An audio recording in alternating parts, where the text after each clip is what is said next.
Hello, everyone, and welcome back to my lecture series, broadcast right here every Saturday at 7 p.m. Have you ever felt the complete opposite? I mean, that feeling of not being positive about yourself at all. Why don't I love myself? Why am I never satisfied? Why do I feel like something's missing, but I can't figure out what it is?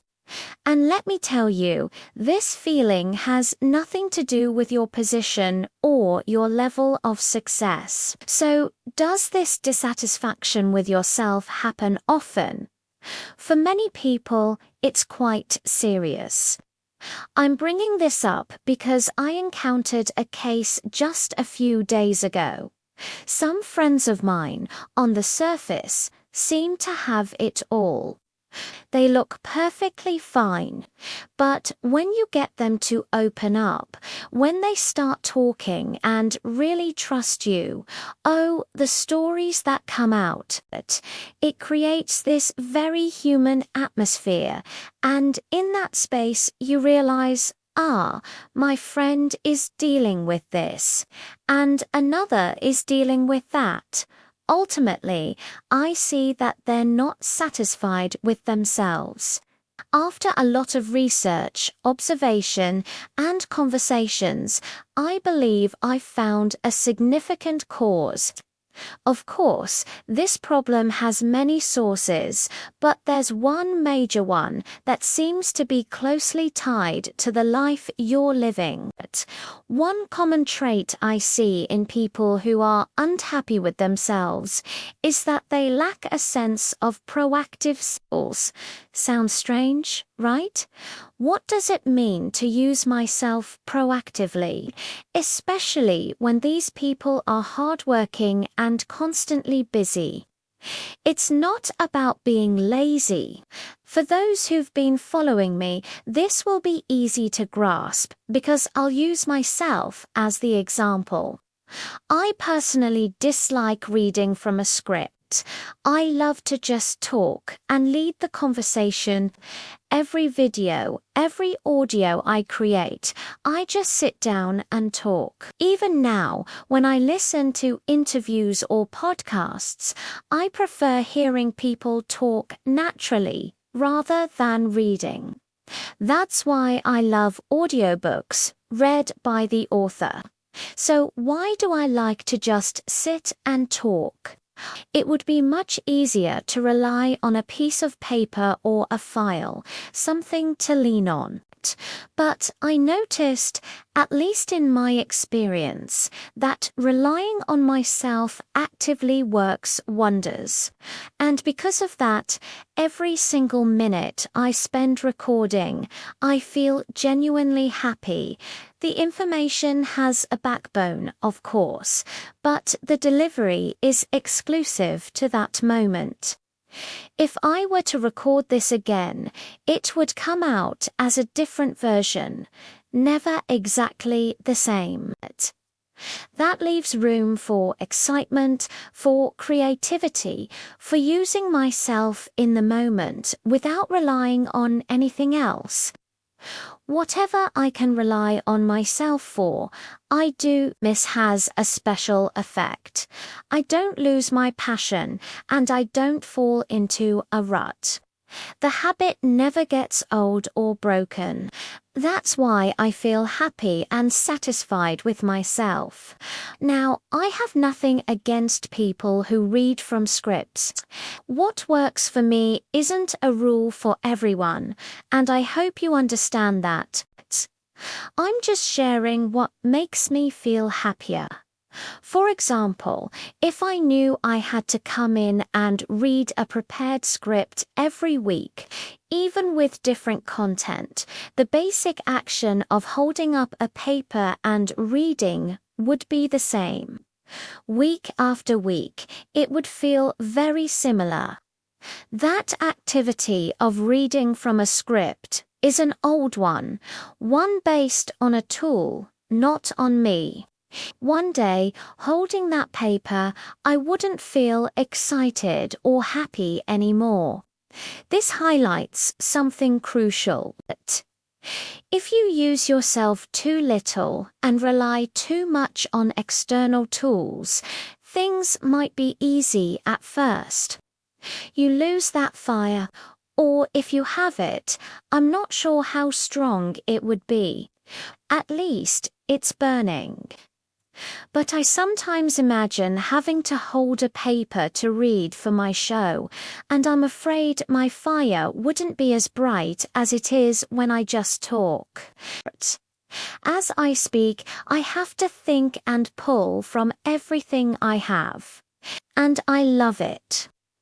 The first time I finished a whole episode talking non-stop for 30, even 45 minutes. I looked at myself and felt amazing. I was so happy, and I still love that feeling. It never gets old. For me, using myself is always interesting. When I started, it was messy, but now, if you can learn to use yourself proactively, instead of depending on a tool, try it. Take reading, for example. There are many ways to do it. Some just read, some highlight, some take notes. I've tried them all, but I found one method that makes me love what I'm reading and love myself during and after the process. That is, I try to use my short-term memory while reading. I don't rely on paper, highlighters, or anything else, just my memory. What does this mean? I repeat the core ideas in my head. We're reading for quality, not for KPIs.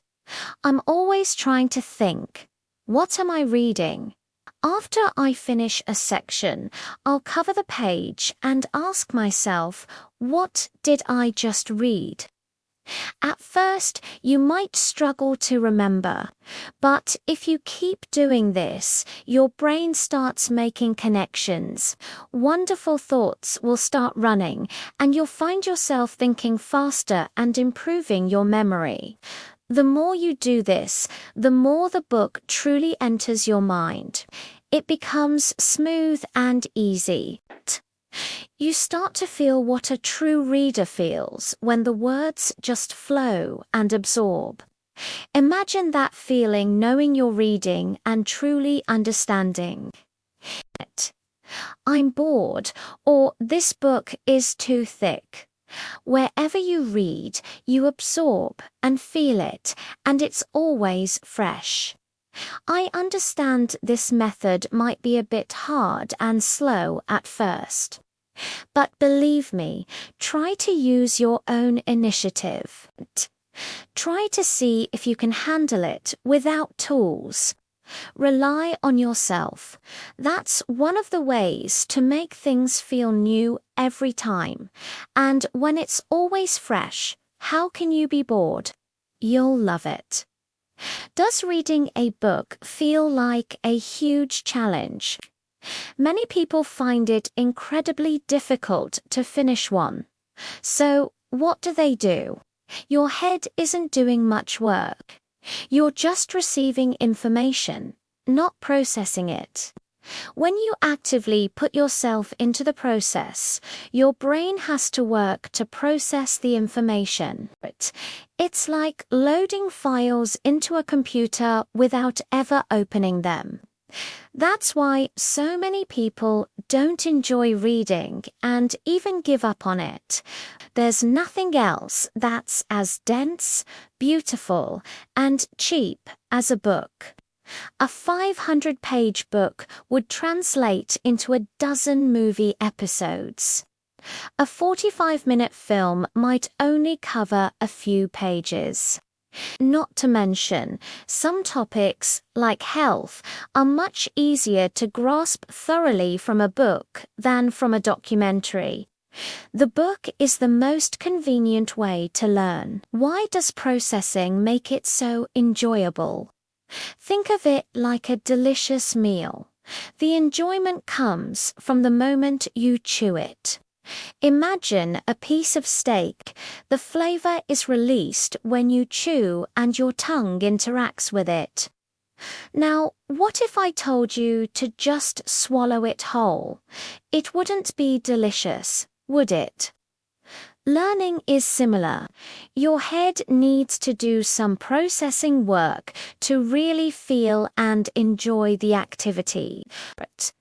So, in conclusion, while not everything you do can be tailored, this way sometimes work demands speed and deadlines. You can't let your whole life become a routine. Find 1 or 2 things you do regularly and inject your personal initiative into them. Use yourself actively. You'll experience that exact feeling of happiness I've been talking about. I truly hope you'll find a wonderful feeling of self-love. Don't forget to like, share, and subscribe for more content. See you next time.